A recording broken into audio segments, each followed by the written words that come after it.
Bonjour, de retour parmi vous pour parcourir l'actualité scientifique et surtout pour être à vos côtés, pour vous donner en quelque sorte les clés pour comprendre en quelque sorte comment ça marche. Et l'actualité de ces derniers jours dans le domaine scientifique, c'est plutôt la vulcanologie, c'est l'éruption, plutôt le réveil d'un vieux volcan, vieux de 1,7 million d'années. Et vous verrez que c'est pas si vieux que ça dans les îles Canaries, dans l'île Las Palmas, qui est Cumbre Vieja. Cumbre Vieja, ça veut dire le vieux sommet. Vous allez voir, c'est pas si vieux que ça. Donc, on assiste au réveil d'un volcan. Et les experts sont assez perplexes, étant donné, l'importance de cette éruption, avec un flot de lave très fluide qui dévale les pentes du volcan en direction, fort heureusement, de la mer, dans des zones donc peu habitées, mais des zones connues des touristes, parce que très belles, boisées, et avec de très belles villas. Et il y a cette image qui est même terrible de voir cette espèce d'énorme rouleau compresseur de lave de près de 10 mètres de haut qui avance à la vitesse record de 1 km par heure et qui détruit, avale tout sur son passage, et surtout cette image de cette très belle ville-là avec une piscine où les blocs de lave tombent dans la piscine se met en ébullition avant d'être inexorablement enfouie sous la lave. Donc, réveil d'un volcan. C'est l'occasion peut-être, après tout, de faire le point sur la volcanologie des îles Canaries. C'est quelque chose tout de même, vous allez voir, beaucoup plus complexe qu'on ne le pense.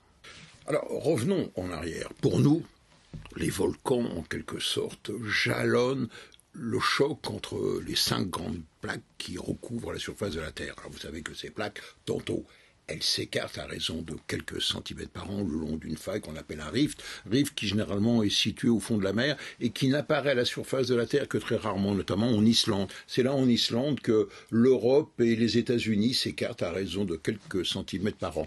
Une dérive qui a démarré à peu près il y a 200 millions d'années. Et une dérive qui concerne donc la zone dans laquelle se trouvent les îles Canaries. Et donc, sur le long de ce rift, il y a des volcans. Les volcans, c'est style volcan d'Islande, par exemple, c'est les volcans qu'il y a dans l'Afrique orientale. Ça, c'est lorsque les plaques se séparent. Mais comme la Terre est ronde, si elles se séparent d'un côté, et bien de l'autre côté, elles s'affrontent. C'est-à-dire que l'une passe sous l'autre, ça donne naissance à des chaînes de montagnes, le style l'Himalaya, style les Alpes qui continuent de grandir. Et c'est jalonné par des volcans. Mais ce coup-ci, des volcans qui ne sont plus du tout effusifs, mais des volcans méchants, explosifs. C'est les volcans de la cordillère des Andes, c'est le mont Sainte-Hélène dans l'État de Washington, dans le nord-ouest des États-Unis, c'est toute la ceinture de feu, c'est également ce qui se passe dans l'Indonésie et même au Japon. Donc, qui se traduisent par de très violentes explosions avec des nuées ardentes. Et puis, il y a un troisième type de volcan dont on parle peu, que l'on appelle des volcans qui naissent comme ça, au plein milieu d'une plaque, on les appelle des intraplaques, ou plutôt, on appelle ça des points chauds. Et ça mérite une explication.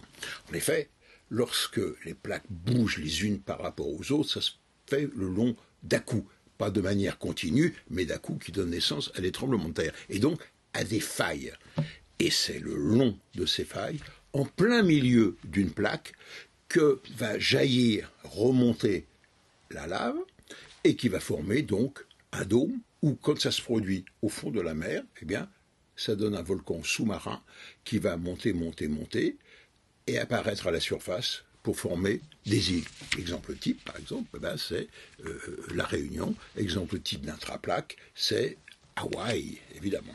Et puis, n'oubliez pas, comme les plaques continuent de bouger les unes par rapport aux autres, eh bien, ces volcans sous-marins qui ont donné naissance à des îles, eh bien, le point qu'on appelle chaud est toujours à la même place, mais dessus, la plaque se déplace très lentement, je vous dis, à raison de quelques centimètres par an. Mais au bout de millions d'années, ça fait tout de même pas mal de distance. Et voilà donc, c'est comme ça qu'apparaissent des chapelets d'îles, style même Hawaï, et donc les Canaries. Les Canaries seraient, pour les vulcanologues, le fruit, autrement dit, d'un point chaud qui se serait percé, qui aurait percé la croûte océanique il y a à peu près 20 millions d'années.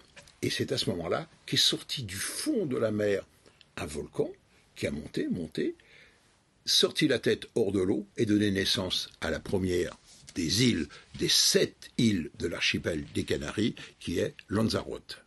Voilà donc l'archipel des Canaries, composé de à peu près 7 îles principales. Pour vous situer les choses, ça c'est la côte du Maroc. On est dans l'océan Atlantique, à peu près à 150 km du Maroc. Et regardez bien, la première éruption d'un volcan sous-marin, qui a donc jailli, sorti la tête en quelque sorte hors de l'eau, il y a 20 millions d'années, et qui a donné naissance à la première île, Lanzarote. Nouvelle poussée, dérive des continents, nouvelle poussée, naissance d'un volcan sous-marin qui a formé une île, c'est la Grande Canarie, à 14 millions d'années. À nouveau, nouvelle poussée, il y a à peu près 12 millions d'années, et qui a donné naissance à la grande île Tenerife. Et tout dernièrement, 1,7 million d'années, un nouveau volcan qui a donné naissance à cette île, la Palma, c'est là où se produit l'éruption. Et enfin, à 1,1 million d'années, vous voyez ce petit caillou qui est encore un petit volcan, qui est El Hierro, qui est l'île de fer. Mais, vous avez bien vu, comme il y a toujours la dérive des continents, que tout continue à se déplacer vers l'est, agitation sous-marine, rien ne dit qu'un nouveau volcan sous-marin ne va pas ressortir, et refaire à nouveau une nouvelle île qui va être dans le prolongement de celle-ci, c'est-à-dire que ce sera la 8e île qui constituera les Canaries, à telle enseigne qu'on enregistre actuellement à La Palma et à El Hierro des violents tremblements de terre. Et d'ailleurs, c'est parce qu'il y a eu une succession de tremblements de terre annonciateurs de l'éruption qu'on a pu évacuer une grande partie de la population de l'île.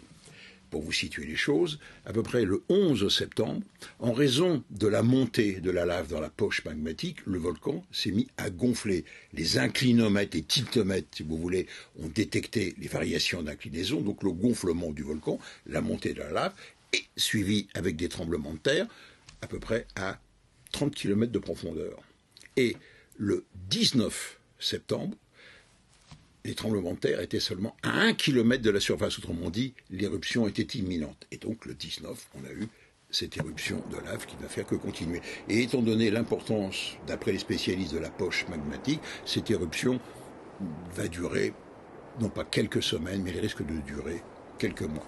Et surtout, tout porte à croire que ce qui se passe aujourd'hui se repassera dans quelques peut-être millions d'années, donnant naissance à nouveau à une île de l'archipel.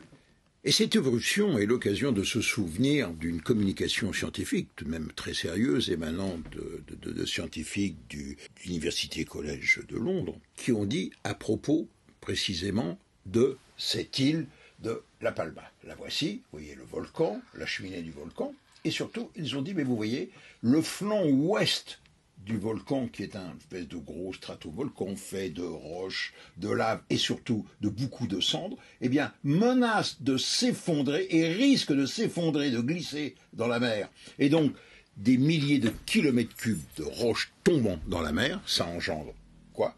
Et bien entendu, un gigantesque tsunami. Et d'ailleurs, les scientifiques n'ont pas hésité pour tirer le signal d'alarme et alerter la communauté scientifique internationale de dire attention, regardez, nous avons modélisé le train d'onde de ce tsunami. Tsunami qui va partir donc de l'île des Canaries, La Palma, va traverser l'Atlantique à la vitesse de 700-800 km par heure, ça c'est classique, mais arrivé à proximité des côtes, ce qu'il n'aura plus en vitesse, il va l'avoir en hauteur, et donc ça va générer des vagues de 25 à 30 mètres de haut, et vous le voyez sur cette animation. Au bout de 9 heures, on traverse l'Atlantique et c'est la submersion d'une partie des côtes américaines, notamment, j'oserais dire, la disparition de la Floride. Donc, ce n'est qu'une hypothèse de travail, mais l'alerte, tout de même, demeure. Les autorités, bien entendu, aujourd'hui espagnoles, disent non, il y a une éruption, on l'a suit, il n'y a pas de risque de glissement. Mais les parois du volcan sont instrumentées et, le cas échéant, eh bien, il faudrait tirer vite le signal d'alarme et donner une alerte, mais cette fois-ci une alerte internationale.